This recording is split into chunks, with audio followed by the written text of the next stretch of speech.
మండలిలో మంత్రి శ్రీధర్ బాబు బడ్జెట్ను ప్రవేశపెట్టారు. మిషన్ భగీరథ పూర్తి చేశామని గత ప్రభుత్వం గొప్పలు చెప్పిందని, కానీ గ్రామీణ ప్రాంతాల్లో ఇప్పటికీ సురక్షిత తాగునీరు అందుబాటులో లేదన్నారు. కేవలం కాంట్రాక్టర్లు మాత్రమే లాభపడ్డారని ఆరోపించారు. తాగునీరు ఇప్పటికీ పూర్తిగా అందుబాటులో లేదు. 35,752 కోట్ల రూపాయలు ఖర్చు చేసి మిషన్ భగీరథ పూర్తి చేశామని గత ప్రభుత్వం గొప్పలు చెప్పింది.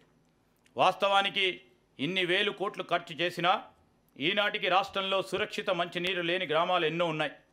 కేంద్ర జల మంత్రిత్వ శాఖ కూడా అప్పటి రాష్ట్ర ప్రభుత్వం తెలంగాణలో 100% ఇళ్లకు సురక్షిత మంచినీరు అందుతోందని చెప్పడానికి తప్పు పట్టింది.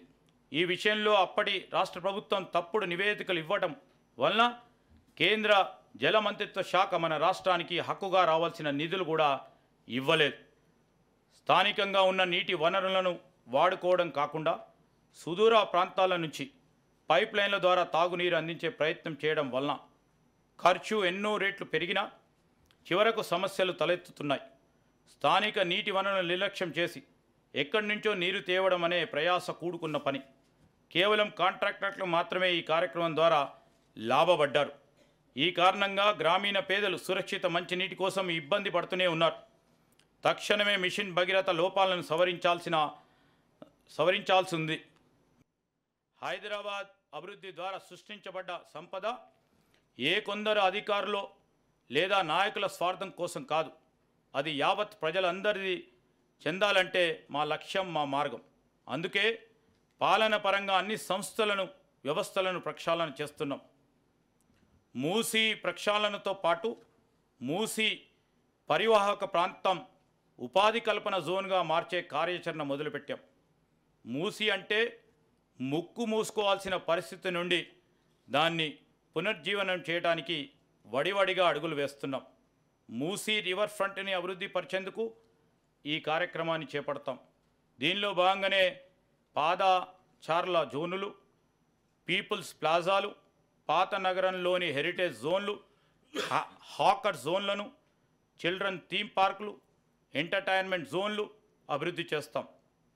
మూసీ నది తీరాన్ని ఒక పర్యావరణ హిత పద్ధతిలో సమగ్ర ప్రణాళికతో అద్భుతంగా తీర్చిదిద్దుతాం.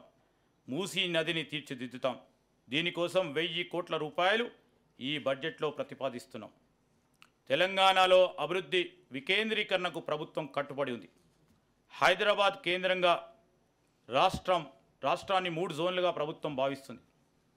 ఔటర్ రింగ్ రోడ్ లోపల ఉన్న హైదరాబాద్ నగరం పట్టణ ప్రాంతంగా, ఔటర్ రింగ్ రోడ్ నుంచి ప్రతిపాదిత రీజనల్ రింగ్ రోడ్ మధ్య ఉన్న ప్రాంతం పెరీ అర్బన్ జోన్గా, ప్రతిపాదిత రీజనల్ రింగ్ రోడ్ ఆవల ఉన్న భాగాన్ని గ్రామీణ జోన్గా నిర్ధారించి దానికి తగ్గట్టు అభివృద్ధి ప్రణాళికలు సిద్ధం చేయాలని ప్రభుత్వం ఆలోచన చేస్తుంది. అమెరికాలోని ఐటీ సర్వ్ అనే సంస్థతో సంప్రదింపులు జరుపుతున్నాం.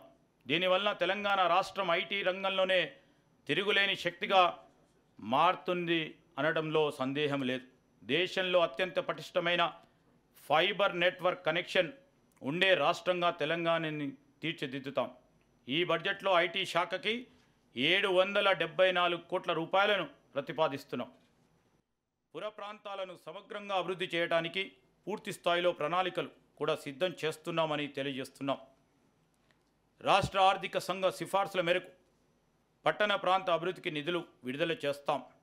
ఈ బడ్జెట్లో పురపాలక శాఖకు 11,692 కోట్ల రూపాయలు ప్రతిపాదిస్తున్నాం. వ్యవసాయం, రైతు బాగుంటేనే ఊరు బాగుంటుంది.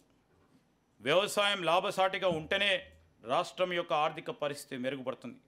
అందుకే రైతు రుణమాఫీ అంశాన్ని మేము మా ఎన్నికల ప్రణాళికలో స్పష్టంగా పేర్కొన్నాం. ఎన్నికల ముందు ప్రజలకు హామీ ఇచ్చిన విధంగానే రైతు రుణమాఫీ పథకాన్ని అమలు చేయబోతా ఉన్నాం. ఈ 2 లక్షల రూపాయల రుణమాఫీపై త్వరలో కార్యాచరణ ఉంటుంది. అందుకే విధి విధానాలను రూపొందిస్తున్నాం. ప్రతి పంటకు మద్దతు ధర ఇస్తాం. ప్రతి మండలానికి అధునాతనమైన సౌకర్యాలతో, అంతర్జాతీయ ప్రమాణాలతో తెలంగాణ పబ్లిక్ స్కూల్ను ఏర్పాటు చేస్తామని ఈ సందర్భంగా మీకు తెలియజేస్తున్నాం. పైలట్ ప్రతిపాదికన తెలంగాణ పబ్లిక్ స్కూల్స్ ఏర్పాటుకు ఈ బడ్జెట్లో 500 కోట్ల రూపాయలు ప్రతిపాదిస్తున్నాం. రాష్ట్రంలో సాంకేతిక విద్యను మరింత పటిష్టంగా మరియు పారిశ్రామిక అవసరాలకు అనుగుణంగా సమన్వయం చేయడానికి మన రాష్ట్రంలో 65 ఐటీఐలను ప్రైవేట్ సంస్థల భాగస్వామ్యంతో ఒక బృహత్తరమైన ప్రణాళిక అమలు పరచబోతున్నాం. స్కిల్ యూనివర్సిటీ ఏర్పాటు కూడా రాష్ట్ర ప్రభుత్వం ముందడుగు వేసింది. గుజరాత్, ఢిల్లీ, ఒరిస్సా రాష్ట్రాల్లోని స్కిల్ యూనివర్సిటీలను అధ్యయనం చేయడానికి అధికారుల బృందం ఇటీవల పర్యటన జరిపింది. ఆయా రాష్ట్రాల్లో అమలు చేస్తూ ఉన్న విధానాలను పరిశీలించి అత్యుత్తమమైన విధానాలను మన రాష్ట్రంలో అమలు జరిపేందుకు ప్రయత్నిస్తున్నాం.